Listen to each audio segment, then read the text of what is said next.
90% of these guns don't come from New York. They come along I-95. They come from states with lax gun laws. The guns are here, and they keep coming with devastating consequences. And I'm sad in my heart, Dan, as a mother who lost 2 kids to gun violence. Illegal firearms curried up Interstate 95, known as the Iron Pipeline, from Florida to Georgia, South Carolina, North Carolina, Virginia, Pennsylvania, delivering weapons to big cities up and down the coast. There's an underground economy. It definitely facilitates gun violence in New York, despite your strong laws. Because no matter how strong gun laws are in New York, it's not hard to exploit huge flaws in U.S. gun policy as a whole. You want to know what I do now? I sell guns. You're listening to a wiretap obtained by the Brooklyn District Attorney's Office. On it, Michael Bassier has just stepped off a bus to the city bragging to his ex-girlfriend about a duffel bag bulging with guns. I've got 2 MAC-10 gummies, a SK assault rifle, and 4 handguns, and I'm walking through New York. He explains the simplicity of his gun-running scheme from Georgia up the Iron Pipeline to New York City. I'm selling them the right way and the wrong way. When I'm out of state, like in Atlanta and Georgia and all that, it's all legal. It's fully legal. But New York is completely illegal.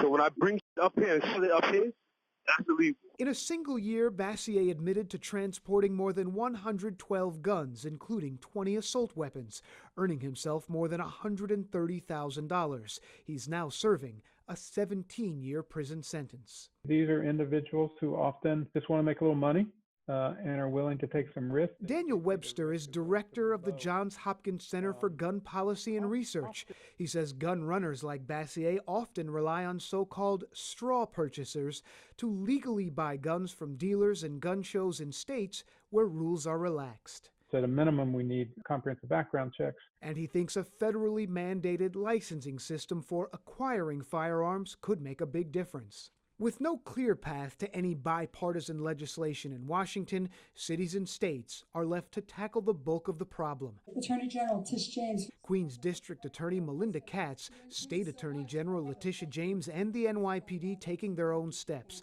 Holding a gun buyback recently, people turning in firearms for cash. They secured nearly 80 weapons in just a few hours. these guns right here, they are never going to hurt anybody. In the last 7 years, at least 4 NYPD officers have been killed by weapons originally purchased or stolen from gun shops down south.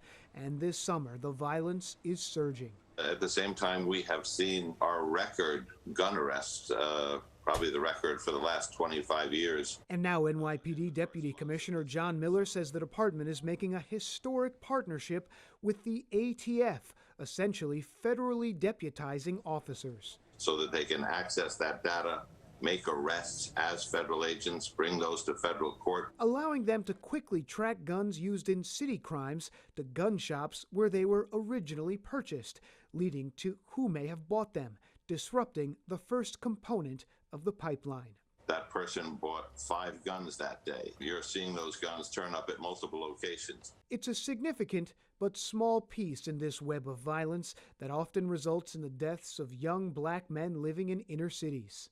Every day. I've never seen anything like it. Jackie ROWE-ADAMS knows all too well. She lost both her sons to gun violence over a 17-year span.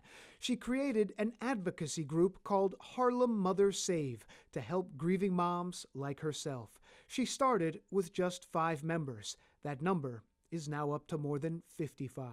It's so many shootings, and it really takes a piece out of you. You get in that call, that phone is ringing in the middle of the night. That phone is ringing early in the morning saying your son just got shot or your son just got killed with an illegal gun. Harlem Mothers Save is supporting new legislation in New York State that would increase penalties and prison sentences for gun trafficking. That bill was introduced by State Senator Robert Jackson. Dan Bowens, Fox 5 News.